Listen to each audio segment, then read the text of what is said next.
How about that? 2 videos in one day. So the next step of the dual motor transmission is to connect all your electronics and program your mixing. So obviously to run 2 motors, you're going to want dual speed control of some sort. 2 individual speed controls works, but this is my preference here. You need a radio that can properly mix those 2 channels. You could potentially just put a Y adapter in between the 2, but now they're both controlled off of the same throttle, and you do not have the dig and burn capabilities that you want. Like, one of the big advantages of the 2 motors is being able to independently control your front from your rear and to vary the percentage of power going to each one. You can spin the front faster during a climb. You can spin the front slower if you want to, like, dig the rear end around. Anyways, there's different times when you're going to want to spin the front by itself, the rear by itself, or just independently vary that control. This is one of my favorite radios here, the Sanwa MT4. They make 2 different versions of this. They make an MT4S, which is a little faster and has a backlit screen. So you'll see me operate both of them, but functionally they're identical. Steering wheel for channel 1, trigger for channel 2, and then you got 2 additional channels. Channel 3, I believe, is set up on the dial, and channel 4 on the lever. The dial just spins and spins. There's no center. It'll just continuously rotate. The lever has an indent in the center position, but it only goes up and down a little bit here.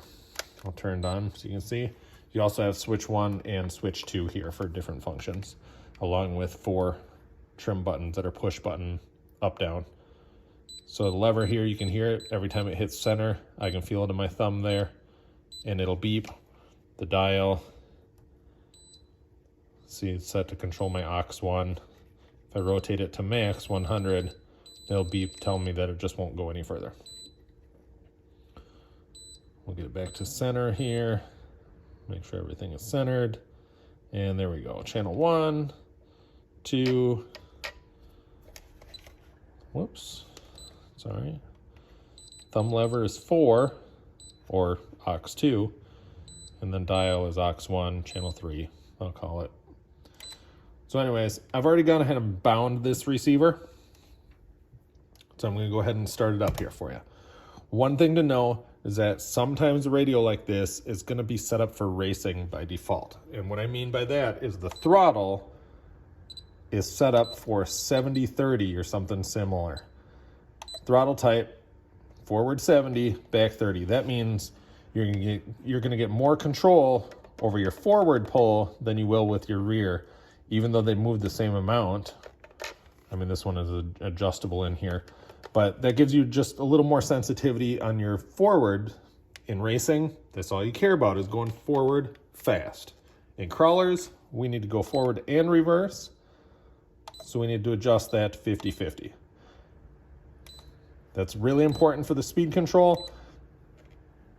For the calibration. Now, there are ways around it, but I'm going to tell you, set it to 50-50 and trim it to center. You don't want to be trimmed, not trim 1. You don't want to be trimmed either way, because you're going to want to have that ability to adjust that later on if you need to. Set it to 0 and 50-50, make sure everything is in the center. Another trick when it comes to the silent speed controls is set your endpoints. I'm gonna fumble through this a little bit. Throttle endpoint all the way up.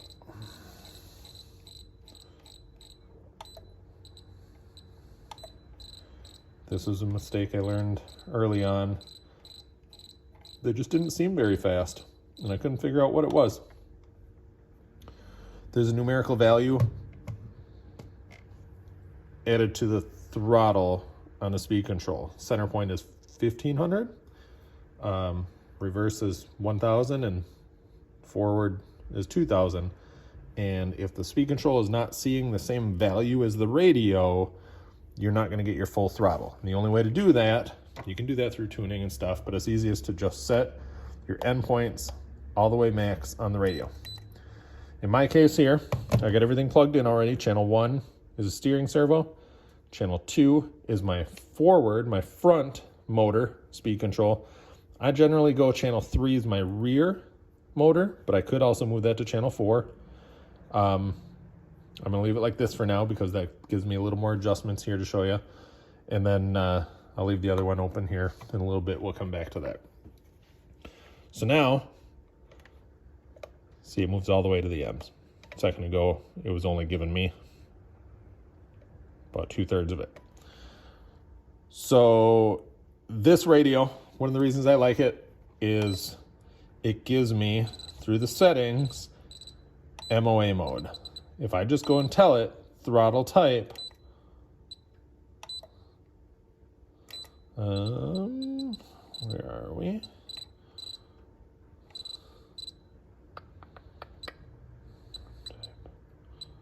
Aux type, aux 1, which is channel 3.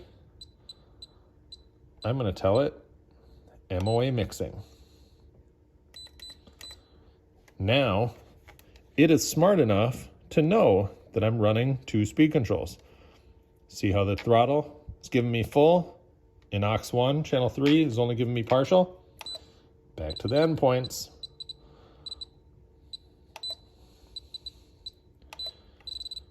Because aux 1 is running another speed control.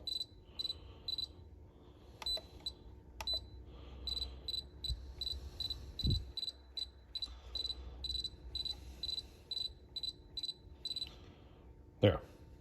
Channel 2 and 3, throttle and aux 1, are both set to max endpoints. Now when I pull the throttle, full forward, full reverse. Okay? Done. Just powering it up now will give me the majority of what we want. Turning the wheel, it's going to give me my steering forward and back. Pulling the throttle, it's going to give me both the motors. Okay. So, we're most of the way there.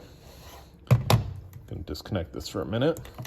Now, cool features about this radio, you got a lot of different buttons and knobs to work with here. In a pro rig, where you only worry about 3 channels, front steer, front motor, and rear motor, I like to use the thumb lever for my throttle mixing.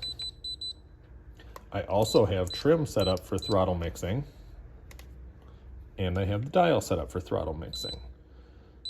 But most importantly, it's this thumb lever. I'm always driving it like this. I've got all 3 channels accessible, ready to go. So what we want to do is map this thumb lever for our mixing. So I'm going to go back into my settings, key assign, and I want that lever, that thumb lever. What we're going to do is control our aux 1. And what this means, high and low, plus 100, minus 100, that means full range control of aux 1 through that thumb lever. Okay, so we're back here, we're right in the middle. So we got both. If I rolled all the way up, is only the throttle, which is my front motor, if you remember. All the way down is only aux 1, channel 3, for my rear motor. So what that does, let's see if I can do this here for you, is while I'm pulling my throttle, I can rock it forward or back to give me more or less front motor or rear motor. Dig and burn. Okay, turn this on here, see if I can show you quick.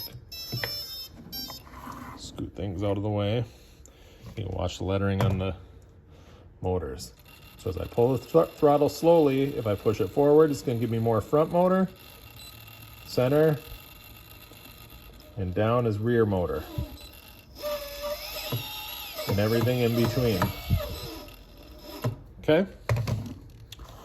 What I also like to do is that trim 4 here and the dial, very similarly. I don't use them as much on the pro rig.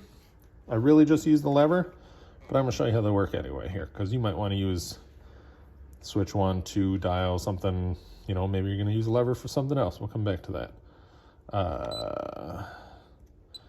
Key assign, dial, function aux1, which is channel 3, which is a rear motor.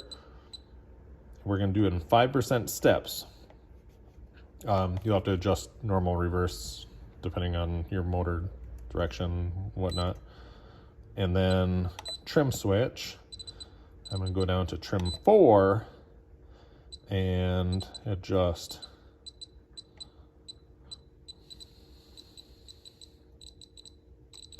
lots of stuff in there.